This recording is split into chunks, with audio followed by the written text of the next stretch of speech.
Police হচ্ছে জনগণের বন্ধু, কিন্তু বাইকারদের শত্রু। আসলে আমরা যারা বাংলাদেশে বাইকার 50% হচ্ছে নিজের প্রয়োজনে চালায়, আর 25% হচ্ছে রাইড শেয়ার করে, আর 25% হচ্ছে শখে চালায়।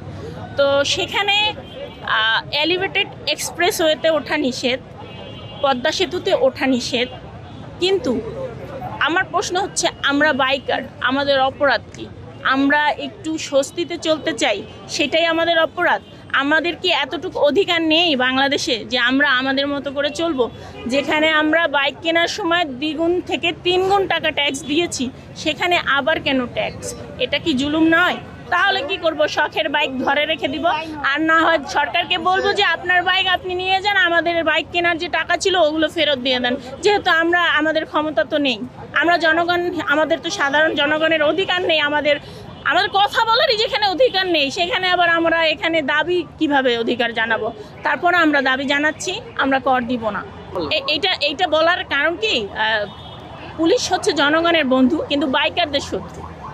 পুলিশ বাইকারদের শত্রু, জনগণের বন্ধু। এখন বলেন বাইকাররা কি জনগণ না?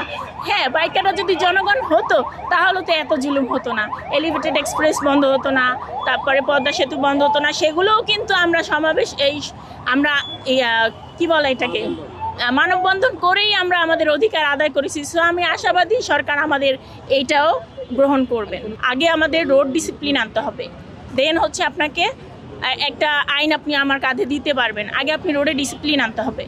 যেমন ধরেন এই রোডটা রং, আপনি একজন থাকেন পুলিশ, যে এই রোডে যেতে পারবেন না, আপনার রোডটা ঠিকই খোলা রেখেছেন, বাট মাথায় গিয়ে দাঁড়িয়ে আছেন যে এই রোডে আসা নিষেধ।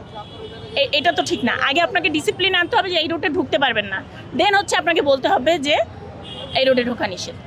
আপনি খুলেও রেখেছেন, আমি গেলামও, সেখানে গিয়ে আপনি 2000 টাকা মামলা দিয়ে দিলেন। আর 2000 টাকা কীভাবে, এতটুকু ভুলের কারণে 2000 টাকা মামলা কিভাবে হবে?